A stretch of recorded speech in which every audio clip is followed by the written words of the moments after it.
Você já ouviu Polly do Nirvana, talvez até tenha cantado junto.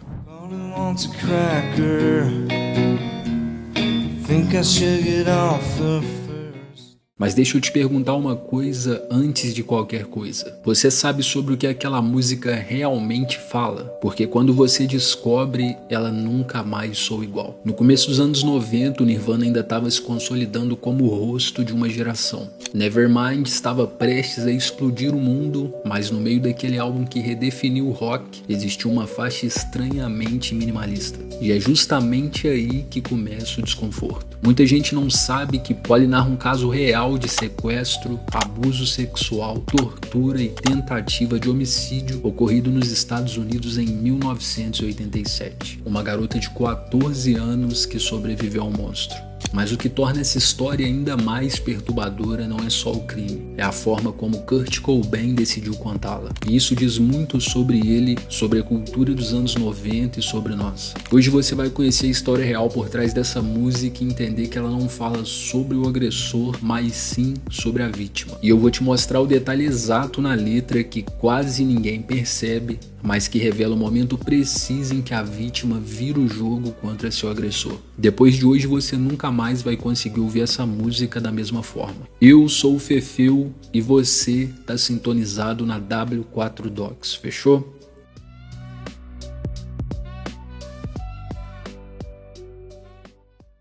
Para entender Polly, precisamos voltar para junho de 1987 em Tacoma, Washington. Uma cidade comum, de classe trabalhadora, que parecia igual a tantas outras no mapa americano. Naquela noite, uma adolescente foi abordada por um homem mais velho enquanto voltava de um show. Aquele homem não era um criminoso impulsivo. Ele planejou, ele observou e escolheu. O nome dele era Gerald Friend. A garota foi levada até o trailer móvel de Friend, onde passou a ser mantida em cativeiro. Durante horas e possivelmente dias, ela foi amarrada, abusada e torturada com ferramentas domésticas, incluindo um maçarico. Segundo relatos posteriores, ele dizia que ninguém sentiria falta dela, que ninguém iria procurá-la, que aquilo era inevitável. Ela tentou resistir, tentou negociar, nada funcionava. E aqui tá a parte que muda tudo. A garota fingiu que estava começando a confiar nele, fingiu que ele estava ganhando, fingiu submissão e vulnerabilidade emocional. E durante horas ela construiu uma ilusão na mente do agressor. E quando ele abaixou a guarda, ela escapou.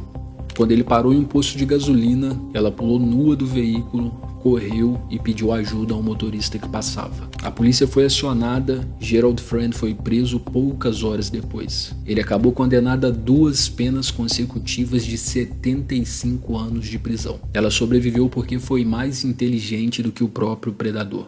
Essa história foi amplamente divulgada nos jornais locais e Kurt Cobain leu. E viu nisso mais uma falha do sistema em proteger vítimas de violência sexual.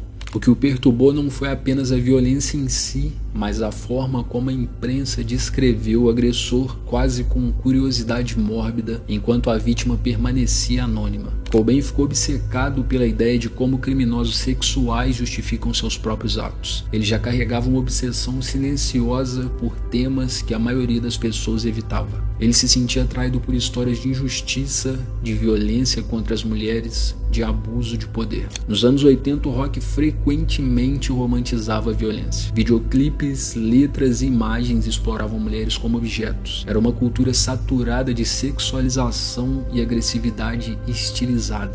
Kurt odiava isso. Ele tinha uma sensibilidade rara para o sofrimento feminino em um meio dominado por masculinidade performática. Ele falava abertamente sobre feminismo quando isso ainda era motivo de deboche dentro do rock. E então ele fez algo radical, usou o próprio rock para denunciar. Mas ele fez isso de forma quase invisível. Não há moral da história explícita, nem refrão gritado condenando o agressor. Só silêncio, minimalismo e desconforto.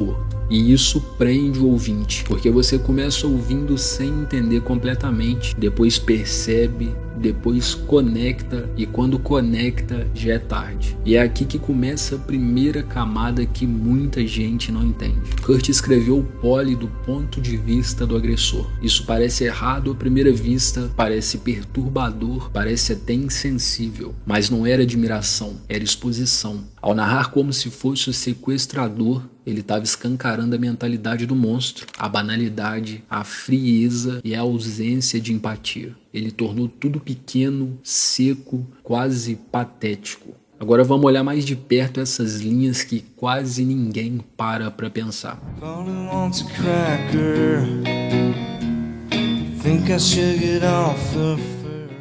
A frase soa infantil, mas no contexto é manipulação, é controle, redução da vítima a algo doméstico como um pássaro engaiolado. Ele acha que está sendo gentil enquanto está literalmente em cima dela. Isso é desumanização total.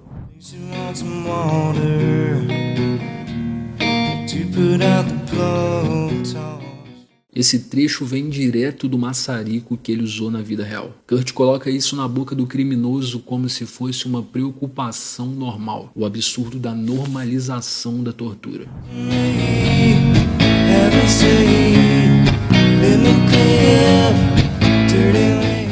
Ele oferece semente e quer cortar as asas sujas dela. Ele quer podá-las para ela nunca mais voar. E na vida real, o agressor cortou os cabelos da jovem como parte da tortura e humilhação durante o cativeiro no trailer. E agora vem o detalhe que eu prometi.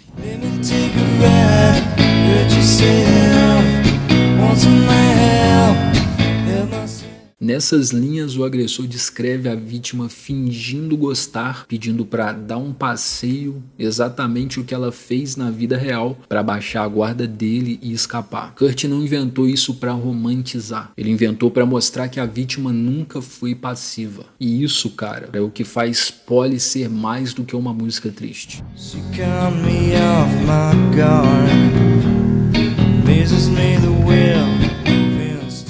E no final, o instinto dela o pegou desprevenido. Kurt está dizendo que a força de sobrevivência dela é maior que a violência dele, mas nem todo mundo entendeu isso. E é exatamente essa escolha artística que torna a música tão desconfortável. E existe um detalhe que muita gente ignora e que muda ainda mais o peso da música. Algum tempo depois do lançamento de Nevermind, um caso chocante veio à tona. Uma garota foi estuprada por 2 homens que cantavam as letras de Polly durante o crime. Kurt ficou devastado. Ele escreveu publicamente condenando qualquer um que interpretasse a música como algo que glorificasse violência. Ele deixou claro que a intenção era oposta. Ele queria que o ouvinte sentisse repulsa, queria que a mentalidade do agressor parecesse vazia, pequena e ridícula. E isso revela algo profundo sobre a obra. A arte não controla a interpretação, mas artistas podem assumir responsabilidade moral. E Kurt assumiu. Ele não recuou da música,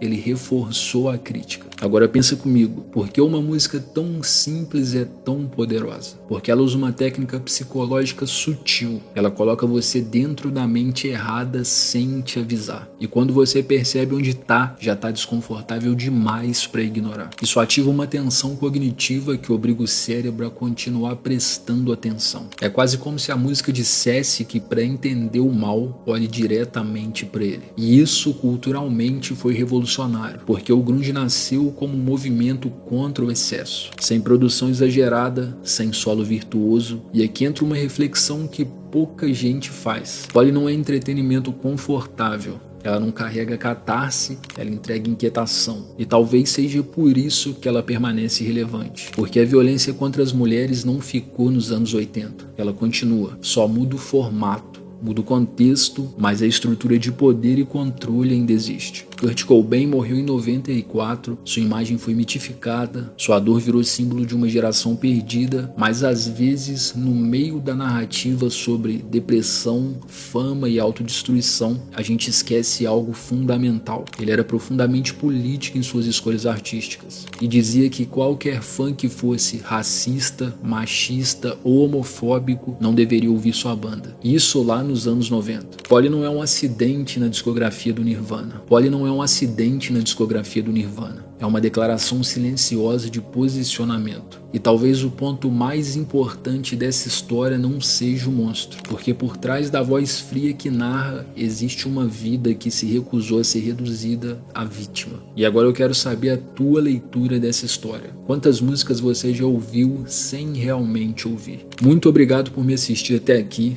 Se esse tipo de análise muda a forma como você enxerga arte e cultura, deixa seu like. Não porque o algoritmo pede, mas porque isso mostra que você valoriza conteúdo que vai além da superfície. Se inscreve no canal para conhecer outras histórias da música e considere se tornar membro da W4 Docs para fazer parte da galera que me ajuda a manter esse projeto vivo. E comenta aqui se você já conhecia a história real por trás de Polly ou a música acabou de ganhar um peso completamente diferente para você. Tamo junto, te vejo no próximo vídeo. Fechou?